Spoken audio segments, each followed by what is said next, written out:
제가 1992년에 한국에서 청년 선교 대회, 선교한국이라는 그 대회에서 단기 세미나를 참석한 적이 있었습니다. 12주 코스로 매주 토요일마다 서울의 어느 교회에서 있었는데, 세미나 도중에 그 팀별로 좀 나눠서 실습 과정을 하게 되었습니다. 그때 실습의 그 타이틀이 사막에서 살아남기였습니다. 사막에서 살아남기. 팀원들과 함께 정하는 것이었는데, 지금 선교 여행 중에 비행기를 타고 가다가 사막에 만약 불시착을 했다면 현재 주변에 14가지의 물품밖에 없다라고 가정을 한다면 무엇을 가장 먼저 선택하겠는가라는 주제로 그 물품의 중요성들을 정하는 것이었습니다. 14가지 물품들에는 제가 시간이 좀 오래돼서 자세히 기억이 나지는 않지만 나침반, 그리고 권총, 물병, 소금, 낙하산, 전등, 그리고 코트 한 벌, 선글라스, 지도, 의약품, 칼, 식용동물에 관한 책, 그리고 술, 손거울 등이 있었습니다. 대략 그 정도였던 것 같아요.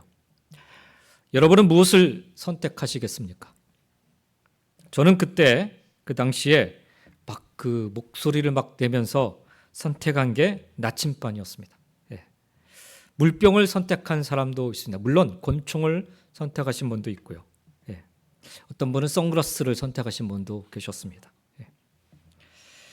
근데 전문가의 의견에 따르면 손거울이 그 중에서 가장 중요한 물품이었다고 합니다. 손거울. 빛을 반사해서 자신의 위치를 알리는데 이것보다 중요한 것이 없다라고 합니다. 거울로 빛을 반사했을 경우에 수마일 밖에서도 그 빛을 볼 수 있기 때문이라고 합니다. 사막에서 살아가기 위해서라고 한다면 아마도 이 손거울, 거울 같은 것은 필요 없는 물품이 되겠지요. 물이나 지도나 나침반, 칼, 식용동물에 관한 책 등이 아마도 사막에서 살아남기 위해서는, 살아가기 위해서는 필요한 물품들이었을 거라 생각합니다. 그러나 사막에서 하루라도 빨리 벗어나는 것이 목표라면 그것이 사막에서 살아남을 수 있는 가장 최고의 선택이기에 우리는 기존과는 다르게 생각해야만 하는 것입니다. 오늘 우리가 읽은 본문의 말씀은 바로 광야에서 살아남기 위한 일종의 광야 생존법에 관한 말씀입니다. 우리가 기억해야 할 점은 성경에서 말씀하는 광야는 빠르게 통과하는 것이 아니라 하나님의 은혜로 생존해 가야 하는 곳이라는 점입니다. 그래서 광야를 빠르게 통과하는 속도전에 기반을 둔 광야 통과법이 아니라 방향성에 기초를 한 광야를 살아내는 광야 생존법을 가르쳐주고 있는 것입니다. 사실 광야는 말 그대로 생존의 위협으로 가득한 곳이지요. 먹을 것이 보장되지 않는 곳이고 걷는 길이 무척이나 험난합니다. 맹수의 위험이 도사리고 있고 날씨와 또 기후의 위험이 언제 닥칠지 모르는 그런 상황에 놓여 있는 곳이 광야지요. 한마디로 내 힘만으로는 생존이 불가능한 곳이 바로 광야입니다. 그런데 우리는 우리의 인생길도 광야길이라 부르고 합니다. 각기 서로 다른 환경과 환경에 노출되어 있지만 모두가 험난하고 힘들다 느끼기 때문일 것입니다. 그래서 우리 인생길도 광야길이다라고 얘기하는 거예요. 그러면 이 광야와 같은 우리 인생길에서 우리들이 생존하기 위해서는 어떻게 살아가야 하는가? 오늘 말씀 속에서 그 대답을 함께 들어볼 수 있었으면 좋겠습니다. 첫 번째로는 하나님의 임재하심을 기억해야 하는 것입니다. 이스라엘 백성은 가나안 땅에 들어가기 위해서 광야를 통과해야만 했습니다. 광야는 길이 없기 때문에 올바른 방향으로 가려면 광야의 지리를 잘 아는 인도자가 필요했습니다. 과거 2003년, 시간이 조금 오래된 이야기인데 조난당한 남극 세종과학기지 대원들이 극적으로 구조된 사건이 있었습니다. 구출 작전을 시작한 지 48시간 만에 한 명의 대원이 죽고 7명의 대원이 살아 돌아왔다라는 그 뉴스는 마치 영화에서나 볼 법한 아주 극적인 내용이라 20년이 지난 지금까지도 기억에 남는 사건입니다. 그 이야기는 세종 1호 보트의 대원 5명이 실종되었던 세종 2호 보트의 대원 3명을 찾아 나서는 것으로 시작이 됩니다. 돌아오는 그 생활의 과정이 얼마나 치열하였던지 그들은 차가운 바다를 20분에서 30분 동안 헤엄쳐 남극이에요, 남극. 그러니까 헤엄쳐서 육지에 도달했고 그 후에도 심한 폭풍설이 몰았죠. 1m를 움직이는데 1분 이상이 걸릴 정도로 아주 힘들게 움직여 나갔다고 합니다. 그런 최악의 상황에서도 방향 감각을 잃지 않고 칠레에 있는 과계 대피소까지 2시간 정도를 걸어가서 생활을 하였다고, 살아왔다고 합니다. 놀라운 일이 아닐 수가 없습니다. 그들이 그와 같은 극한 상황에서도 무사히 돌아올 수 있었던 결정적인 이유는 무엇인가? 그 당시 뉴스를 보면 그들이 그토록 힘든 싸움을 헤쳐나갈 때 남극 대륙에 경험이 많은 부대장, 그 부대장 한 사람이 있었다고요. 그 사람의 인솔이 있었기 때문에 그들 모두가 한 명은 이제 동사돼서 죽었는데 그 한 명 빼놓고는 다 생활에 돌아올 수 있었다고 합니다. 이 사건을 통해 우리는 한 치 앞도 분간하기 어렵고 어디로 가야 할지 알기 어려운 때일수록 아주 유능한 가이드의 경험과 능력이 정말 중요하다는 것을 깨닫게 됩니다. 어쩌면 그런 면에서 이스라엘 백성들이 광야길을 걸어가는데 모세는 아주 적임자였지 않나 생각합니다. 적어도 모세는 40년 동안 광야에서 양떼를 치던 목자로 살았기 때문입니다. 그의 주 무대는 시내 광야였고 그 시내 광야를 주변으로 해가지고 모세는 여기저기 40년 동안 부지런히 양떼를 치며 돌아다녔던 사람입니다. 그래서 적어도 모세는 이 광야길은 익숙한 그런 사람이었어요. 광야에서 40년 살았다면 광야길의 전문가라 해도 과언이 아닐 것입니다.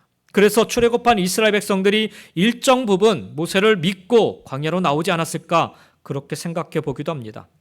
근데 막상 광야로 백성들을 이끌고 나온 모세는 홍해를 건넌 지 채 3일이 지나지 않아서 마실 물이 없는 그런 큰 공경에 빠지게 됩니다.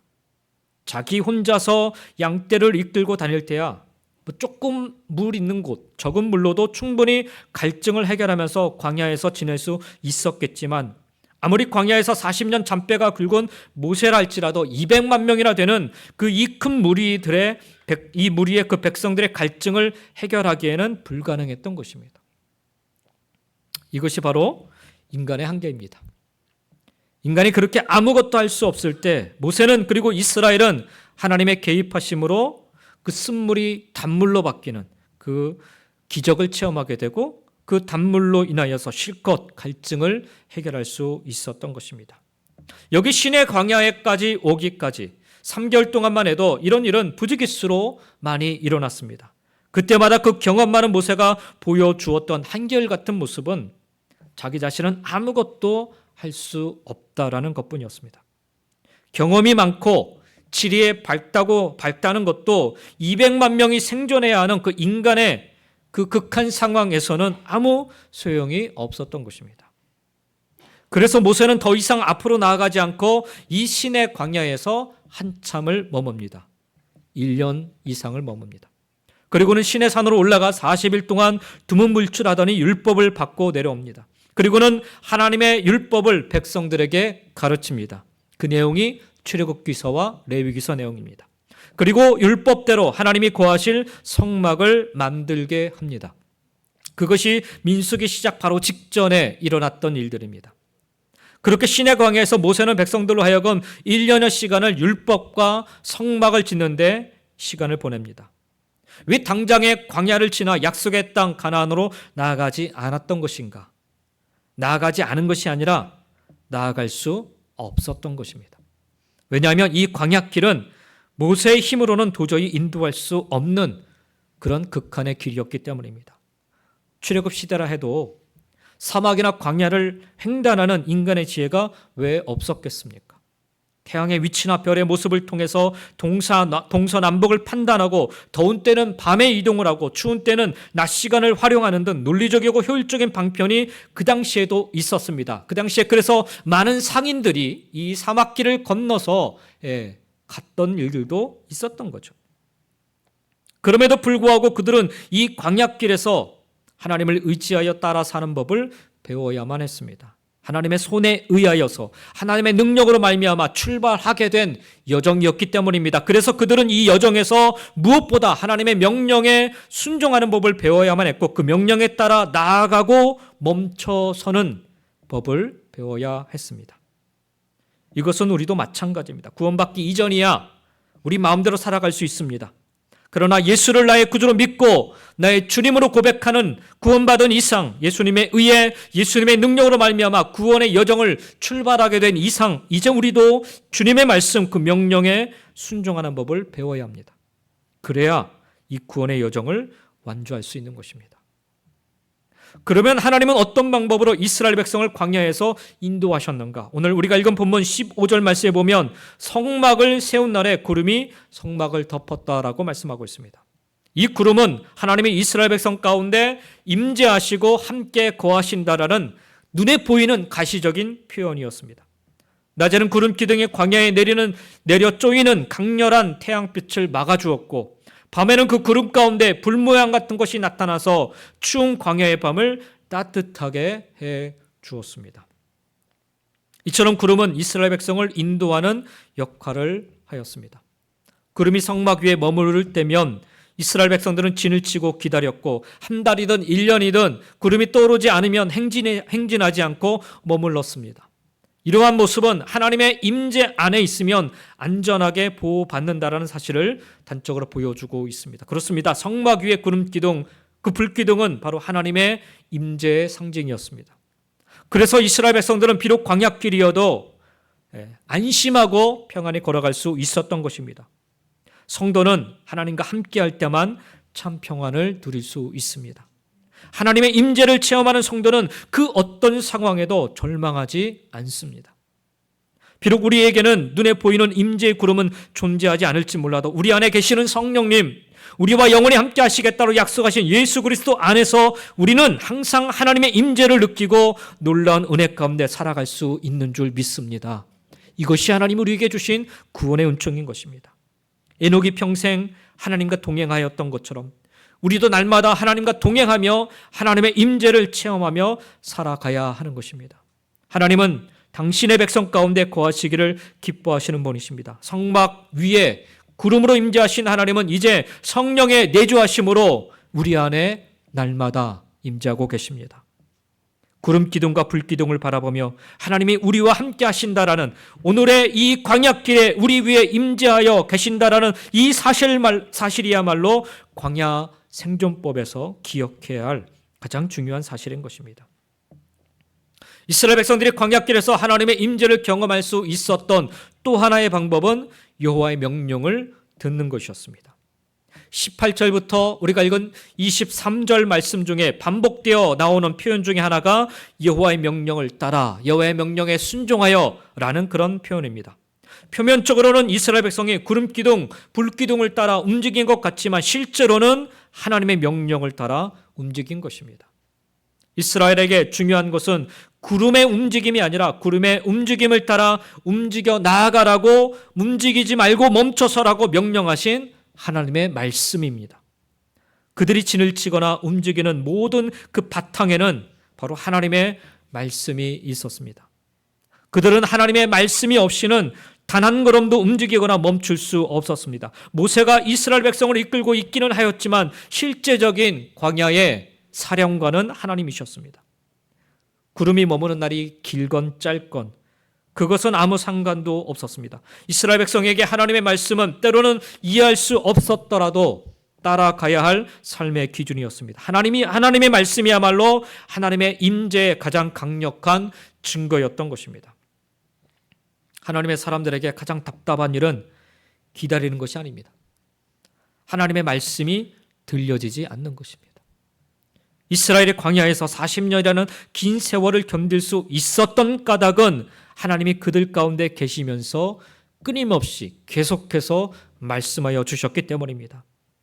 이스라엘 역사에서 안타깝게도 가장 어두웠던 시기는 광야를 헤매었던 때가 아니라 말라기 선지자 이후에 예수님이 오시기까지 도무지 하나님이 말씀하지 않으셨던 400년의 암흑기였습니다.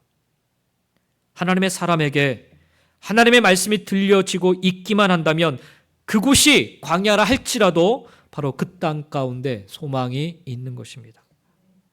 그러니 오늘 우리는 이 광야에서 하나님의 임재하심과 함께 하나님의 말씀이 들려짐을 소망하고 살아가야 되는 것입니다. 성막 위에 임한 구름을 통해 이스라엘 가운데 임재하심을 보여주셨던 하나님은 이제 우리 안에 내주해 계십니다. 성령님으로, 성령님의 내주하심으로, 그리고 성령님을 통해 하나님의 말씀하심으로 함께하여 주고 계십니다. 실로 믿는 그리스도인들에게 임한 엄청난 특권이 알 수가 없습니다. 우리를 하나님의 거룩한 전으로 삼으시고 떠나지 않겠다라는 이 약속의 말씀을 오늘 굳게 붙잡아 주시고, 오늘도 성령님이 내 안에 거하시기를 간절히 사모하며 살아가시기 바랍니다. 그리고 그 성령님의 이끄심에 순종하며 말씀으로 찾아와 우리 안에 거하시며 역사하시는 그 하나님의 은혜를 오늘도 우리 광야길에서 기억하며 살아가시기를 예수님의 이름으로 간절히 축원드립니다. 하나님의 임재를 기억하는 것이 바로 광야에서 살아가는 제1의 법칙입니다. 두 번째는 하나님의 명령을 따르는 것입니다. 출애굽 후에 2년 1월 첫째 날에 성막을 완성하고 봉헌하자 구름 기둥과 불 기둥이 성막을 덮었습니다. 이스라엘 백성은 구름을 따라 나아가기도 하고 멈추기도 했습니다. 하나님의 인도하심을 따라가는 삶, 그것이 곧 광야의 삶이고 그것이 곧 성도의 삶입니다. 하나님은 지키기 어려운 법을 주시고 그냥 홀로 떠나버리신 분이 아니십니다. 법을 잘 지키나 안 지키나 지켜보시다가 실수할 때면 나타나 아주 엄히 혼내시고 심판하신 분, 그런 분이 아니십니다. 하나님은 이 광야길에서 언제나 이스라엘과 동행하여 주셨습니다. 하나님의 임재와 동행이 낮에는 구름, 밤에는 불의 모양으로 나타났습니다. 성막 위에 임한 구름과 불은 내가 곁에 있으니 아무 걱정하지 말라라는 하나님의 선언과도 같았습니다. 그래서 이스라엘 백성들은 그 구름과 불을 보며 광야길이 막막하고 두렵고 어렵지만 언제나 든든함과 안전함을 느낄 수 있었던 것입니다.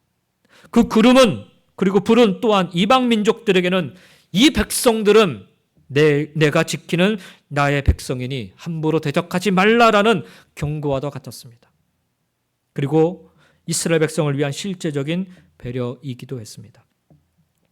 광야의 낮은 숨이 막힐 정도의 열기로 가득했기 때문에 구름은 그들에게 시원한 그늘을 만들어 주었을 것입니다. 밤에는 몸을 움츠리게 만들 정도로 추웠기 때문에 불은 따뜻한 온기를 제공해 주었을 것입니다. 이스라엘 백성들은 구름이 성막에서 떠오르면 행진했고 구름이 머무는 곳에 그래서 머물렀던 것입니다. 오늘 17절 말씀에 보니까 구름이 성막에서 떠오를 때에는 이스라엘 자손이 곧 행진하였고 구름이 머무는 곳에 이스라엘 자손이 진을 쳤다라고 말씀하고 있습니다. 그러한 구름의 움직임이 바로 하나님의 명령이었다라는 말씀의 반복은 이스라엘이 궁극적으로 하나님의 이 명령에 따라서 움직였음을 보여주고 있는 말씀인 것입니다. 구름이 오래 머물면 그곳에 오래 머물렀고, 머무는 날이 짧으면 잠시만 머물렀습니다. 기간에 관계없이 구름이 성막 위에 머물러 있을 때에는 행진하지 않았습니다. 이처럼 이스라엘은 이 구름의 움직임과 동일하게 하나님의 뜻에 따라 움직였던 것입니다. 이스라엘의 이러한 모습은 하나님이 정하신 때에 따라 행하는 것이 온전한 순종임을 깨닫게 해줍니다. 우리는 하나님의 뜻에 순종해야만 합니다. 그런데 그 뜻을 이루는 방법과 시간에 있어서도 하나님께 순종해야 돼요. 어느 날은 왠지 행진하고 싶지 않은 기분이 드는 날이 있을 수도 있습니다. 갑자기 날이 우중충해지고 비가 오고 어디 나가기 싫잖아요. 여기저기 몸이 막 쑤시고 기분도 다운되고.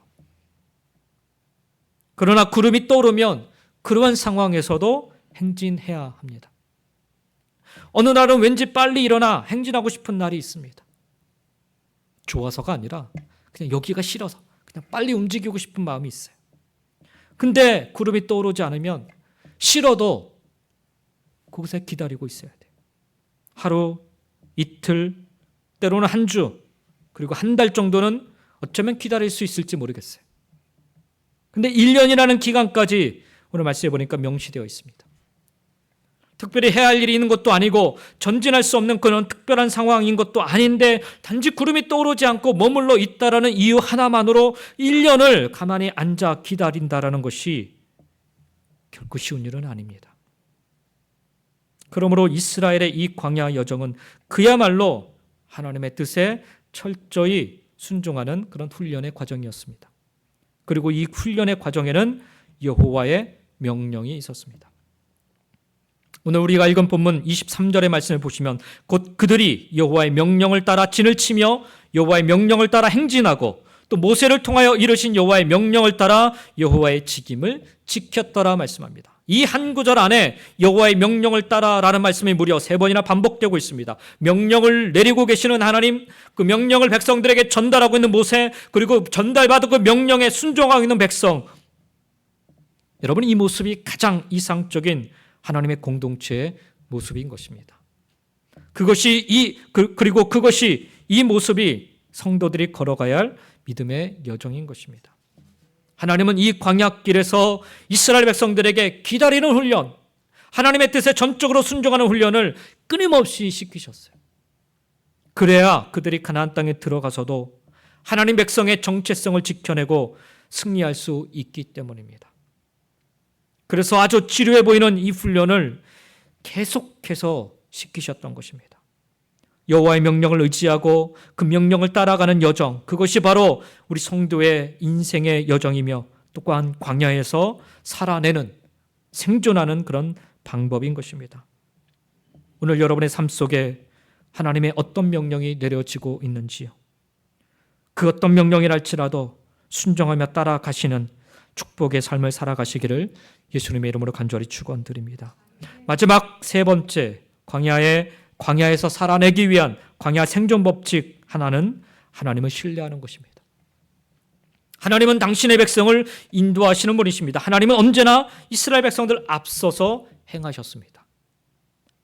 출애굽기 23장 20절 말씀에 보면 내가 사자를 네 앞서 보내어 길에서 너를 보호하여 너를 내가 예비한 곳에 이르게 하리니라고 약속하시고 친히 그렇게 해 주셨습니다.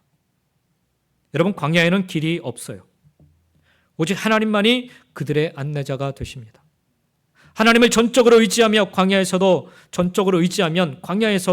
길을 잃을 염려가 없습니다. 하나님은 앞서가셔서 길을 예비하시며 인도하시기 때문입니다.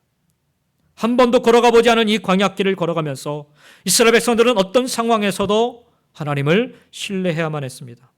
한 번 믿음이 깨지면 아무것도 할 수 없고 아무것도 믿을 수 없고 혼돈에 빠지고 맙니다.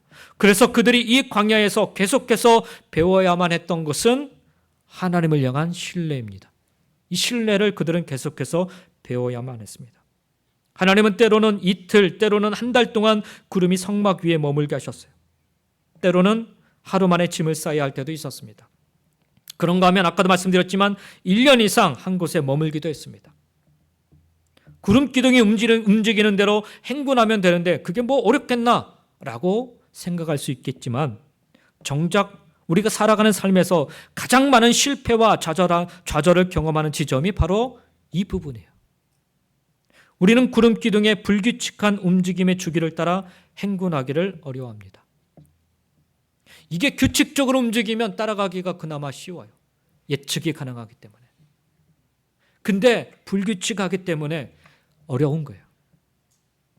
우리가 하나님의 인도하심 따라서 우리가 살아가지 못하는 이유는 구름 기둥과 불 기둥이 안 보여서가 아니에요. 하나님의 말씀이 없어서가 아닙니다. 우리를 향한 하나님의 약속, 성경을 통해 날마다 우리는 확인하고 있지 않습니까? 그럼에도 불구하고 왜 우리는 이 약속의 말씀을 눈으로 확인하면서도 왜 구름 기둥, 불 기둥을 따라 하나님의 말씀을 따라 움직이지 못하는가? 만약 하나님의 구름이 항상 일정한 속도나 패턴으로 진행이 된다면 인도하심대로 순종하는 일이 어렵지 않을 수도 있습니다. 근데 문제는 하나님의 구름이 때로는 하루 동안 머물기도 하고 때로는 한 달 혹은 1년까지도 머물기도 한다라는 거예요.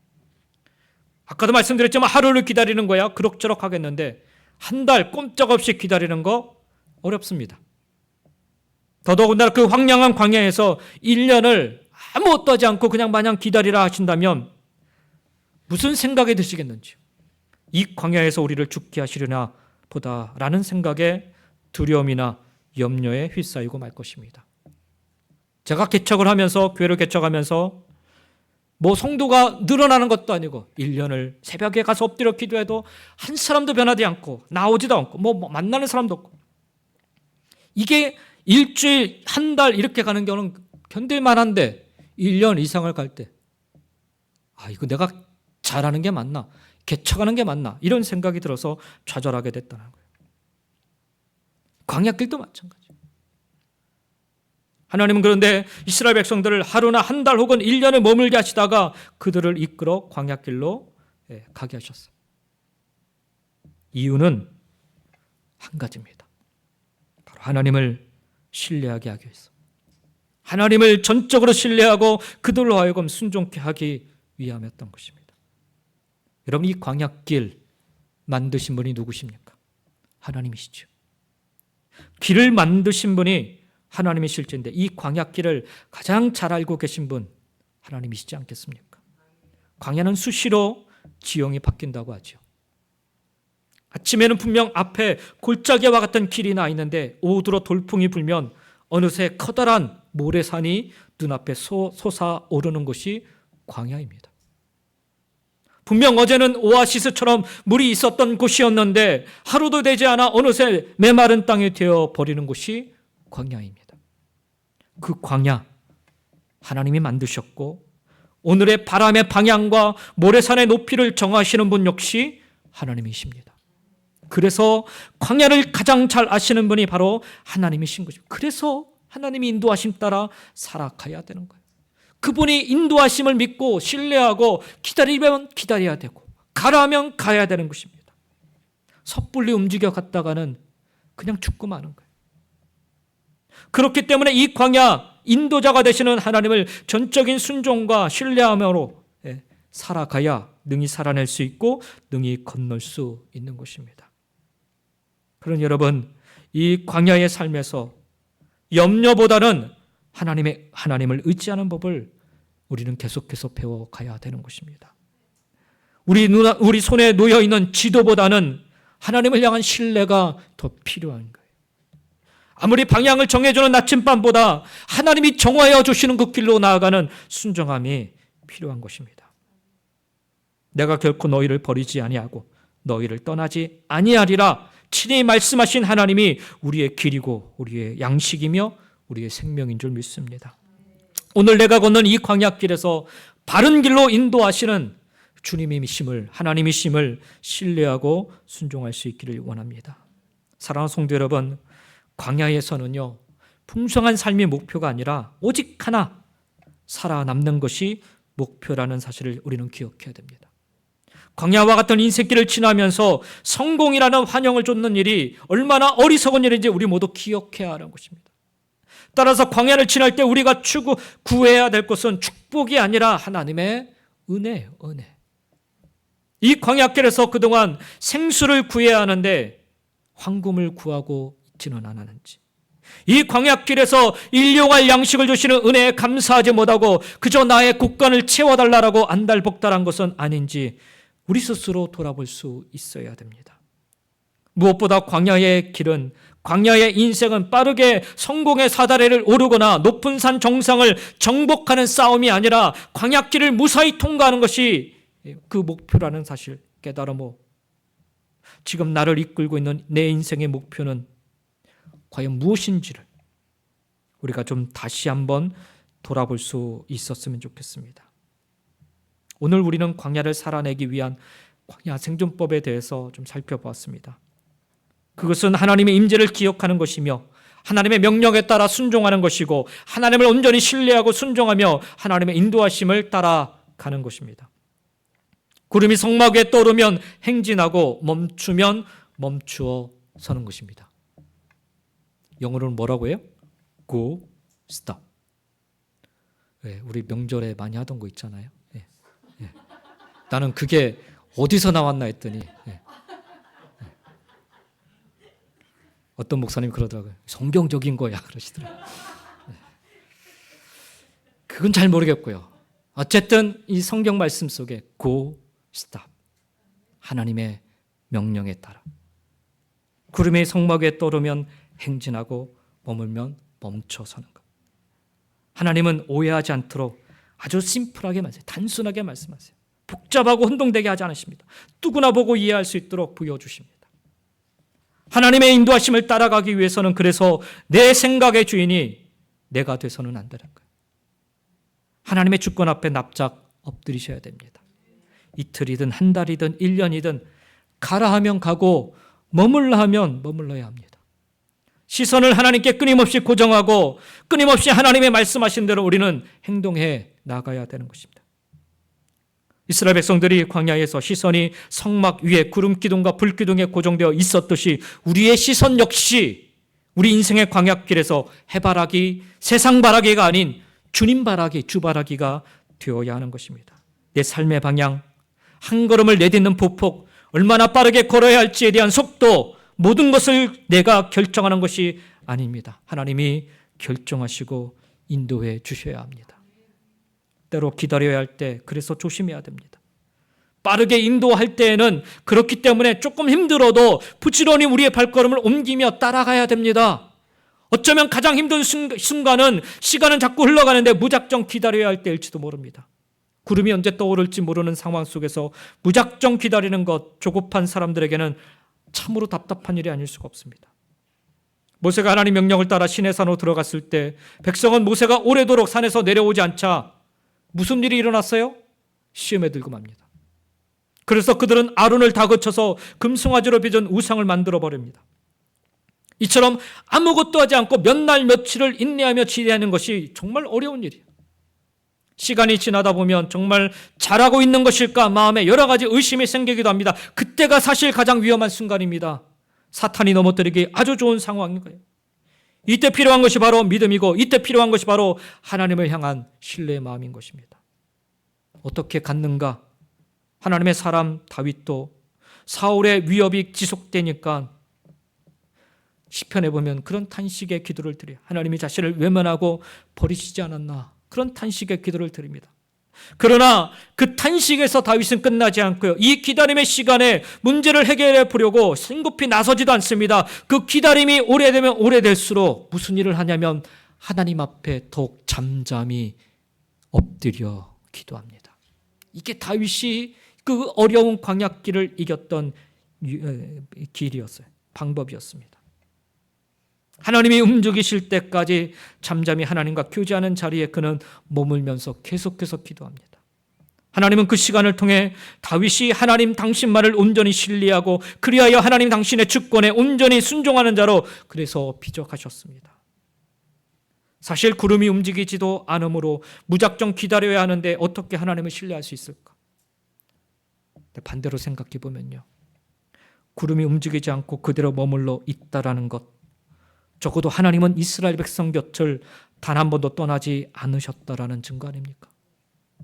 그러니 그렇게라도 언제나 우리와 함께하고 계신 하나님이심을 믿고 신뢰한다면 광야길이 아무리 힘들고 고통스러워도 그 끝을 향해 계속해서 발걸음을 옮겨 나갈 수 있는 줄 믿습니다. 오늘도 이 하나님에 대한 신뢰가 흔들리지 않기를 소망하며 내 생각을 내려놓고 겸손히 하나님의 말씀에 순종하며 따라가기를 마지못해 걷는 길이 아니라 기쁘게 감사하며 이 광야길을 걸어가시기를 주의 이름으로 간절히 축원드립니다. 광야를 읽다라는 책에 보면 낙타 이야기가 나오는데요. 낙타는 아침에 주인 앞에 와서 무릎을 꿇고 짐을 실으면 하루 종일 묵묵히 자기에게 주어진 짐을 지고 가다가 해가 떨어지면 주인 앞에 와서 또다시 무릎을 꿇는다고 합니다. 아침이면 주인 앞에 와서 무릎을 꿇고 하루를 시작하는 낙타처럼 우리도 우리 인생의 광야길에서 그렇게 하나님 앞에 무릎을 꿇는 것으로 하루를 시작하시고 하나님이 저 주시는 그 짐을 지고 하루 묵묵히 살아가시며 저녁이 되면 다시 하나님 앞에 무릎을 꿇는 삶을 살아갈 수 있기를 원합니다. 그렇게 우리 인생의 광야길 은혜 가운데 믿음 가운데 잘 걸어가셨으면 좋겠습니다. 오늘 말씀처럼 하나님의 임재를 사모하시며 하나님이 함께 하시는 그 하나님을 기억하시기 바랍니다. 하나님의 명령을 따르며 인도하시는 하나님을 온전히 따라가시기 바랍니다. 그리고 변함없으신 하나님을 신뢰하시기 바랍니다. 그렇게 우리 인생의 광야를 우리도 통과해 가며 하나님의 약속하여 주신 가나안 땅으로 나아갈 수 있기를 예수님의 이름으로 간절히 축원드립니다. 기도하시겠습니다.